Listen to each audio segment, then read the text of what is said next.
You're very welcome. You're very welcome. Good morning. Morning. Got agriculture back in action. Been a few days. It's Thursday, May 21st, 2026. We are here to talk about H941. The bill has come back with some amendments proposed by the House. We're going to see where and how we can concur. I think that we're pretty close, but I think there will be one disagreement. We've asked Attorney Shulman and Attorney Colliers to be in the room to go down through. And just in case everybody's forgot who we are, we'll start over here and just introduce everyone. Senator Collmore representing the Rutland District, and Rob Plunkett, East Bennington Senate District. Steve Heffernan, the Addison County District. Joe Major, Windsor District. Senator Russ Ingalls, Essex District. Welcome, glad to be here. And Attorney Shulman, the floor is yours, sir. Good morning. Morning, Bradley Shulman, Office of Legislative Counsel. And today I'll be doing a side-by-side comparison of House Bill 931.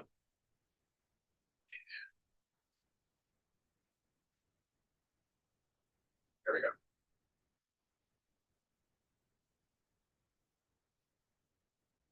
Okay.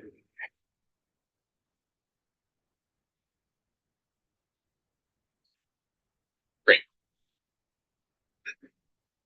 So the House bill and the Senate, the House proposal amendment to the Senate proposal amendment, and then what you folks passed a little bit earlier this month, the Senate proposal amendment, they differ in slight ways. So you'll see that there's now the purpose sections now conform roughly to each other, except for some exceptions. You'll see the main difference in the House bill is it moves the poultry flock piece from a prohibition on municipal regulation by bylaw to permitting some regulation by bylaw.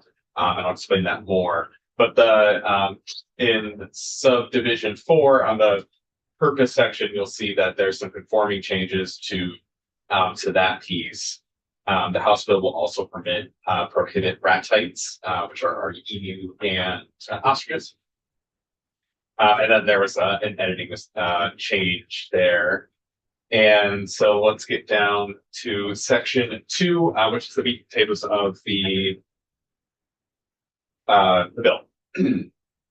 So the first change you'll see is I've taken out a notwithstanding subdivision C.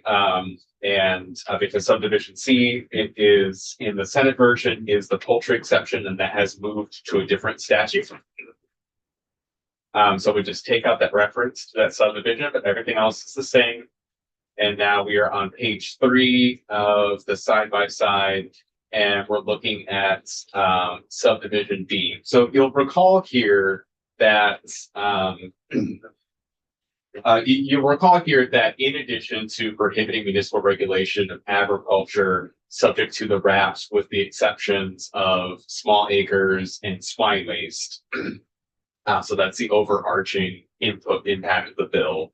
The committee also added some prohibition on municipal regulation by bylaw, the cultivation or use of other land for growing plants.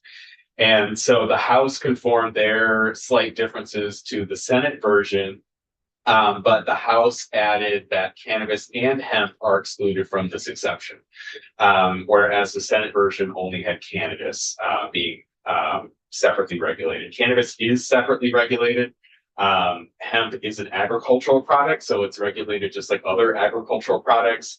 The difference between the two is a difference in strength of the THC content. So that's what the House version did here. How did the Cannabis Control Board react to that? I don't believe they had a reaction to this. Okay. Yeah. And the subdivision C is being removed, and then we're renumbering those sections down here. Okay. We're on section, or let's start here. Oh, and take out the definition in section 2 on the top of page 4. We're taking out the definition of poultry because we don't refer to poultry specifically. And so we're looking at page 4 at the top. So this is the chickens, and or I should say poultry. It's not just chickens; it is poultry. And so 24 VSA 4412 is required provisions of prohibitive effect. So notwithstanding, so despite any existing bylaw, the following land development provisions shall apply in every municipality. And so no bylaw shall have the effect of prohibiting or raising a fee, shall not have the effect of prohibiting or assessing a fee for the raising, feeding, or management of a poultry flock, excluding roosters and rat sites for personal use, donation, or sale. And minimum, the bylaw shall have the effect of prohibiting or keeping fewer than 12 chickens or a number determined by municipality, whichever number is higher. Municipalities may consider parcel size to establish other limitations on the number of poultry birds. A bylaw may establish a numerical limit of any poultry to be fewer than the minimum number as enumerated in section 3 of the RAPS rule, regardless of parcel size. And then we have our definition of poultry. That last sentence, a bylaw may establish a numerical limit to be fewer than the minimum number as enumerated in section 3. It's a roundabout way of saying that you can permit up to the number that is established in the RAPS. If you're farming that many birds, the RAPS require to trigger the RAPS. They actually require you to farm a parcel of 4 acres or more. But essentially, what the House wanted to do there was to signal that you don't have to choose 12. You can go from 12 to 99 chickens if you'd like, or something of the sort. So they wanted something in there that just sends a signal to municipalities that they can establish a range, and they don't have to go up 12, but they don't have to do anything actually. So that was They backfired, but it's okay. Okay. Yeah, And they did just the opposite of what they're trying to do, but it's okay. okay. And section 4 and section 3 of the bills are the same. So this is changing the RAPS, and there's no amendments there. And that's actually the longest piece here. So we'll scroll down to page 8. And the House side, based on stakeholder feedback, wanted to put the study back in. This was a piece that the Senate took out of the as passed by version of H 941. And so this study would convene a stakeholder group to examine options to address conflicts between landowners that involve agricultural livestock activities in densely populated villages, towns, or cities in Vermont, and how to address municipal regulation of agriculture to better protect farmland and to support homesteaders and farmers in their role in food security. We have some memberships here, and I don't highlight this because it's just for readability. I didn't highlight it all, but this is new. At minimum, the stakeholder group shall include membership-based agricultural organizations, Vermont League of Cities and Towns, Vermont Farm to Plate, and individuals with expertise in local regional planning as well as zoning administration.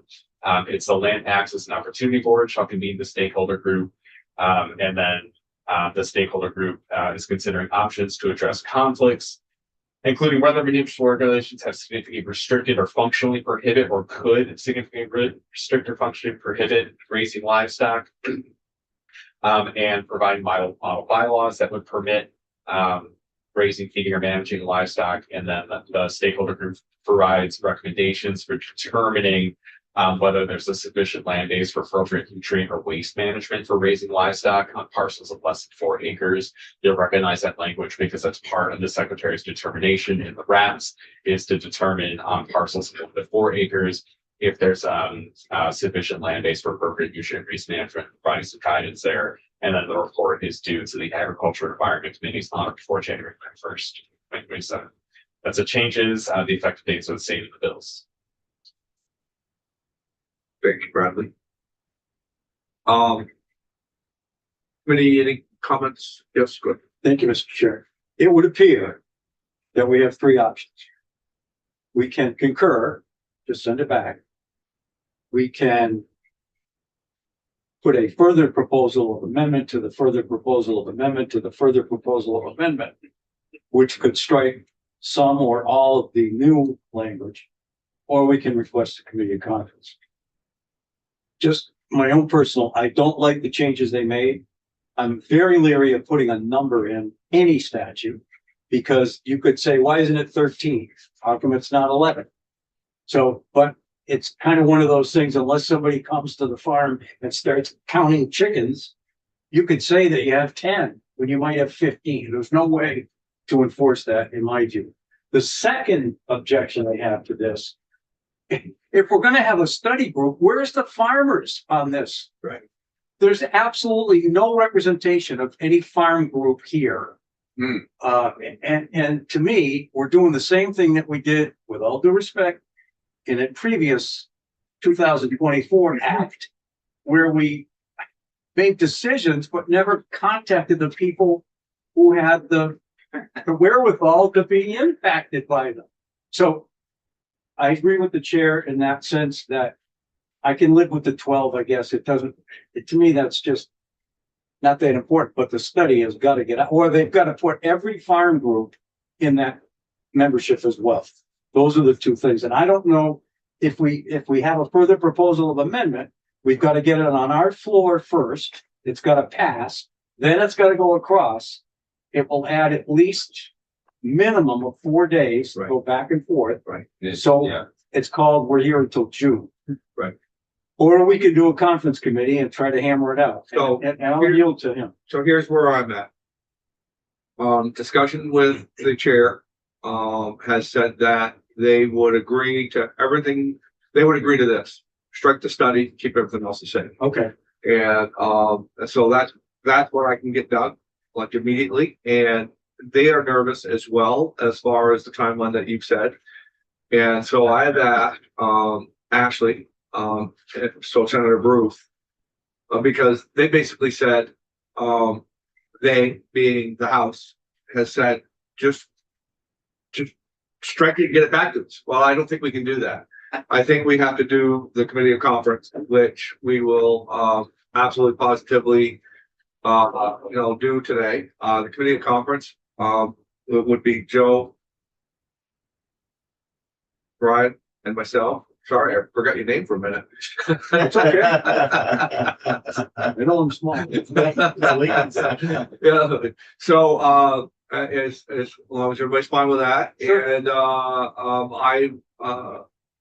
that's what I would propose, but again, 3 other people haven't spoken. I'm good with that, and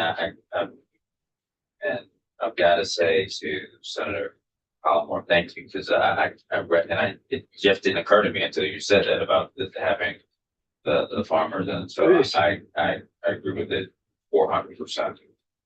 I'll go 5 minutes. I'll just stick with. Give another chocolate, it's working. Give another chocolate, it's working. Okay, so, so we're all in agreement to that. Everybody's good with that? Okay. Bradley, so we're gonna do a committee conference, as you heard, and we're gonna get over there. I think it's gonna be a 30-second conference, and I think we can agree with that. Attorney Collier?